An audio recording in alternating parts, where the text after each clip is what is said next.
Hey folks, today's video we're going to be talking about the economics of larger pieces of equipment, larger pieces of investment that you make on your farm, and give you an example using a skid steer of how you can pencil that out and determine if it's a good investment for you or not.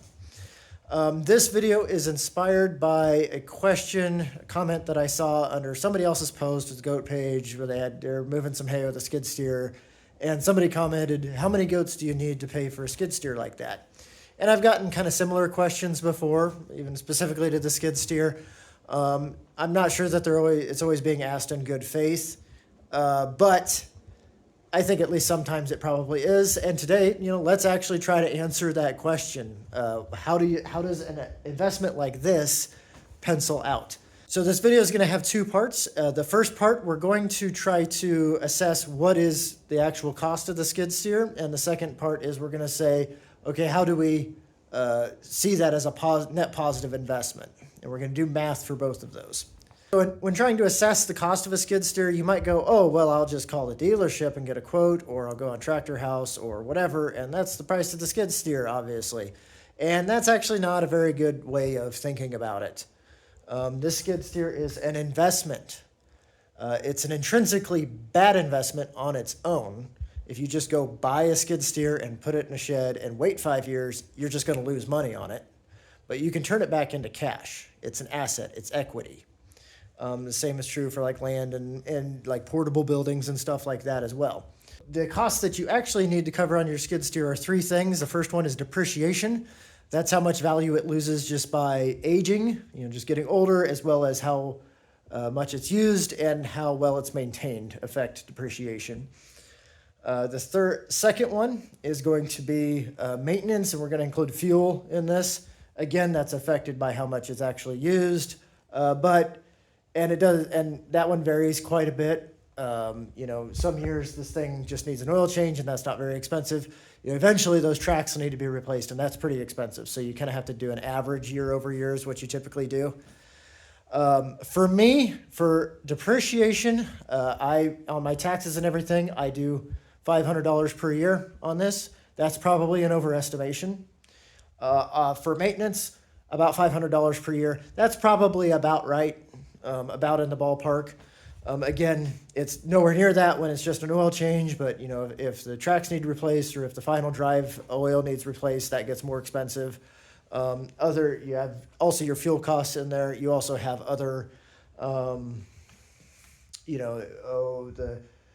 you bust a headlight off of the thing, you got to replace the headlight. That's part of maintenance as well. It's worth noting, I don't use this a whole heck of a lot. I really only put like 20 to 30 hours on it a year. I'm not doing like daily feeding with it and running it 3-4 hours a day or something like that, like some people might on larger operations, or just because that's how they're setting things up. So, my depreciation and maintenance is lower. The third thing is interest. If you took out a loan to buy this machine, or if you have an operating loan for your farm, this is going to be especially true for full-time farmers, you need to account for that interest on that machine. And you need to be able to cover all three of those expenses. And that's your actual expenses. That's how much it actually costs you every year to have, maintain, and use that skid steer. Now, I do this part-time. I have a full-time day job, and one of the advantages of that is that I can be the farm's bank. I loan money to the farm. I invest money into the farm and get dividends back out of it in the form of profits. So I will give the farm $30,000 to spend on the skid steer from my personal account. I don't owe the farm doesn't owe any interest on that, but what I do expect to get back out of that is the profit. I'm not just, infinitely putting money into the farm. That's not the deal. The other thing is that this thing is not 100% farm use. I rate it at 60% farm use. One easy example is clearing snow. I don't clear snow because I have goats. I would have to clear snow either way. I might not have a machine this big. I might not have a skid steer at all. I might have something much smaller, a garden tractor or something like that. But I would have to have some machine to do that with. And this does get used for things that are not strictly ag related. So when we're looking at those costs, I mentioned I don't pay any interest, but I do pay, I do consider, $500 depreciation, $500 of maintenance per year, but only 60% of that. So $600 total is what it costs me for this. Those are my numbers. You need to pencil out your own numbers. And it's going to be different for different types of equipment and different types of machinery and different types of assets. All right, so for the second part of this video, we're going to be attempting to ascertain what is it that this investment actually does for us that is a net positive for the farm, that makes it a good investment. There are other things that the skid steer gets used for around here that it allows us to do, but the primary one that we're going to zero in on today is that allows us to feed large round bales as opposed to small square bales. And that really is, the primary reason that I have it. I wouldn't have this machine, a machine this big for sure, if I wasn't doing that. And the original question, if you remember, is how many goats does it take to pay for this skid steer? That's not really the question we're going to answer, because that's not really the question you should be asking. The question you should be asking is, how many goats does it take to make that skid steer a good investment?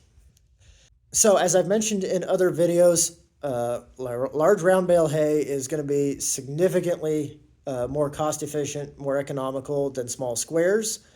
But today we're going to be using some nice even round numbers for the math, and I do have the math Martha stewarded up behind the camera here. So if you see me glancing up every once in a while, that's just me trying to make sure I don't screw the numbers up. And we're going to say today, again, nice even round numbers, we're going to say today that whatever hay it is, it's $200 per ton if it's in round bale form. That's pretty expensive for any round bale hay around here. And that comes out to a nice even 10 cents per pound, which makes the math pretty easy. And if it's in square bale form, small square bales, we're going to say it's $400 per ton, which that's actually probably a relatively accurate number, at least around here for alfalfa hay on a per ton basis in small square bale form. All right, so how many goats? Well, let's start with our average goat is going to be 100 pounds, our average production nanny. Again, we're using nice round numbers here. An average goat is going to consume 3% of its body weight per day. So that comes out to 3 pounds. We're going to say that over a typical production year, that nanny is going to be on hay, 100% hay, 90 days of the year. That does not mean, you could have 60 days of 50% supplement while they're on pasture, and then another 60 days of 100%.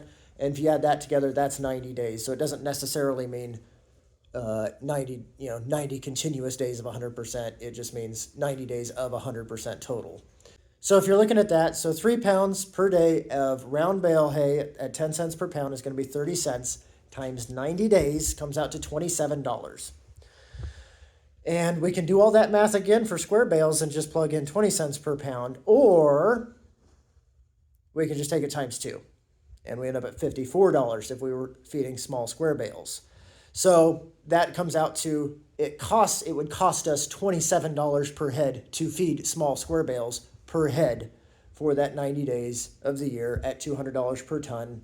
Again, you put your own math into an equation like this.